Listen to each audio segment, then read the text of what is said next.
agora direto a Porto Alegre, também ao vivo, acionaram o nosso enviado especial Mardélio Couto, atualizando a situação por lá. Ô Mardélio, em meio a toda essa tragédia, uma frente fria se aproxima do estado. Como é que está a mobilização para proteger as pessoas que estão desabrigadas e que perderam tudo nas enchentes? Atualiza pra gente. Bom dia.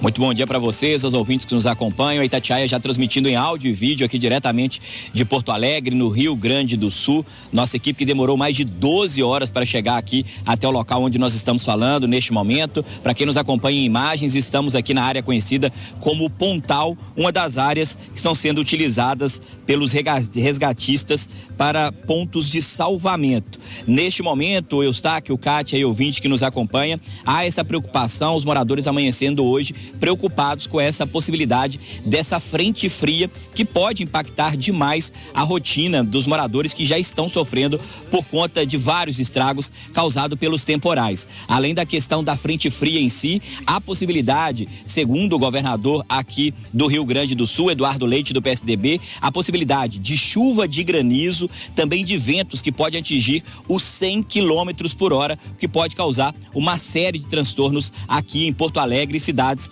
que estão sendo impactadas. Com essa mistura, Eustáquio, de chuva forte, vento e granizo, o estado está alertando que isso pode significar uma queda brusca de temperatura, principalmente no fim do dia. Diante dessa situação, o governador Eduardo Leite fez alguns alertas nas últimas horas e voltou a pedir a doação de cobertores e também de agasalhos em decorrência dessa frente fria que pode se intensificar ao longo das próximas horas aqui, principalmente em Porto Alegre e outras cidades. A chuva deve se manter ao longo do fim de semana e isso pode contribuir para a elevação do rio Guaíba, das imediações de onde a gente está falando neste momento. Conforme a prefeitura, o alerta vale para a Serra Gaúcha e também áreas de vales onde podem ocorrer novos deslizamentos. Números aqui da tragédia, nós temos mais de 400 municípios afetados, são 4 vezes municípios mais afetados em relação às chuvas do final do ano, que a gente também acompanhou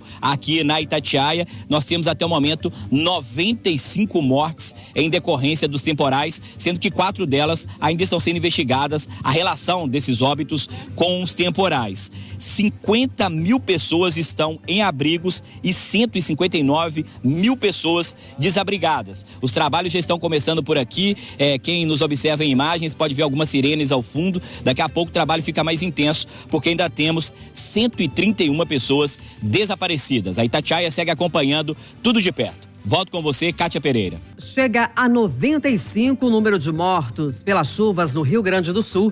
De acordo com o último boletim da Defesa Civil, divulgado ontem à noite, 150 mil pessoas estão desabrigadas e mais de 400 dos 497 municípios do estado foram atingidos. O governador Eduardo Leite anunciou o envio imediato de R$200 milhões às cidades afetadas para enfrentar a calamidade pública. Em Porto Alegre, há mais de 10 mil pessoas desabrigadas que estão em cerca de 105 abrigos da capital.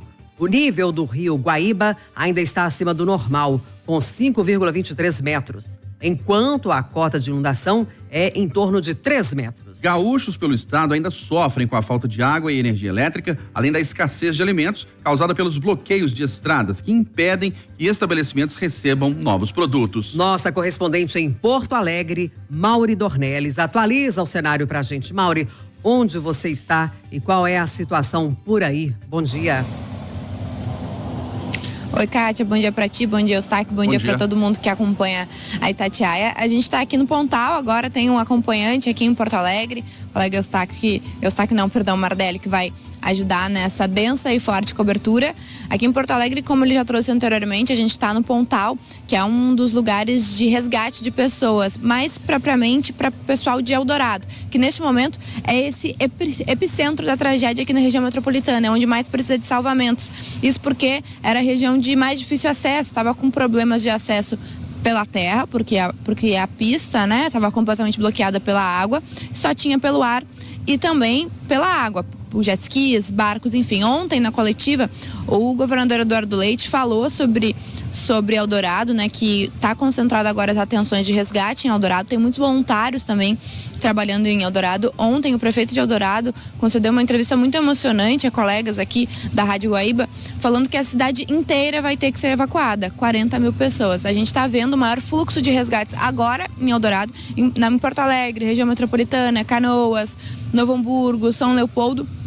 Tem o maior número de abrigos, né? Porque Eldorado é impossível abrigar alguém, porque a cidade está completamente embaixo d'água. Então, aqui na região metropolitana, agora o ponto mais crítico é Eldorado. A gente está aqui no pontal onde acontecem esses resgates. Daqui a pouco a gente vai começar a ver alguns mesmo ao vivo. Aqui ao nosso lado tem também um pessoal esperando o ônibus para levar para os abrigos. E Eldorado, assim como outras cidades da região metropolitana, estavam sofrendo e ainda estão sofrendo muito com a criminalidade. Criminosos que estão se valendo deste momento de fragilidade das pessoas, onde as Forças Armadas também estão trabalhando nos resgates para roubar, saquear as casas, roubar os voluntários. Ontem, o governador Eduardo Leite também informou que 400 policiais da Força Nacional, a Força Nacional foi acionada, foi feito um pedido por ele ao presidente Lula para liberar a Força Nacional. 100 policiais chegam hoje, ao todo nesse contingente são 400 policiais da Força Nacional, 120 viaturas para reforçar o policiamento aqui na capital, na região metropolitana, até porque, como eu disse, os policiais civis e militares estão na linha de frente, na maioria nos resgates, ou também, claro, em outras questões que a cidade ainda precisa dessa segurança. Agora o Mardelli vai trazer pra gente a situação dos rios, porque a água aqui em Porto Alegre está demorando muito a baixar. A gente vai fazer quase uma semana de inundação. A inundação aqui em Porto Alegre começou na última quinta-feira, ultrapassando os 3 metros, e agora ele vai contar um pouco pra gente como que tá essa situação aqui do Guaíba e pra onde ele vai. Pois é, Eustáquio, Cátia, ouvintes que nos acompanham.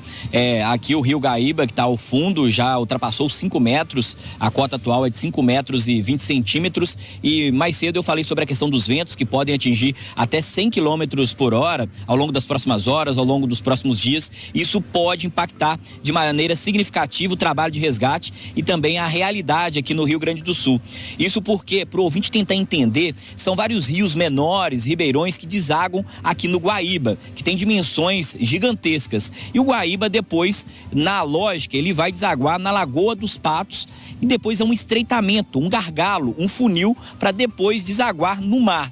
Claro que o volume de água subiu muito, então esse gargalo acaba provocando cheias. E os ventos, Eustáquio, dependendo da direção que soprarem, se eles soprarem contra o escoamento do Guaíba rumo ao mar, isso pode fazer com que atrase ali o escoamento e prejudique a inundação. Além disso, em um outro cenário, se os ventos forem a favor do fluxo do rio, isso pode fazer com que cidades da região sul aqui do estado acabem sendo alagadas nas próximas horas, porque, como eu disse, o Guaíba deságua na Lagoa dos Patos, que fica aqui na região sul do estado, e há várias cidades no entorno da Lagoa dos Patos. Então, dependendo da intensidade e do sentido do vento, isso pode provocar alagamentos aqui ao longo das próximas horas, principalmente na região sul do estado. Agora já começando a ventar forte por aqui, ainda bem distante dos 100 km por hora anunciado pelas autoridades, mas a população em alerta, principalmente para a frente fria, que pode chegar a qualquer momento, se intensificando no período da noite. A temperatura, segundo a expectativa, pode girar entre 5 e 11 graus. Neste momento aqui, a temperatura é de 25 graus.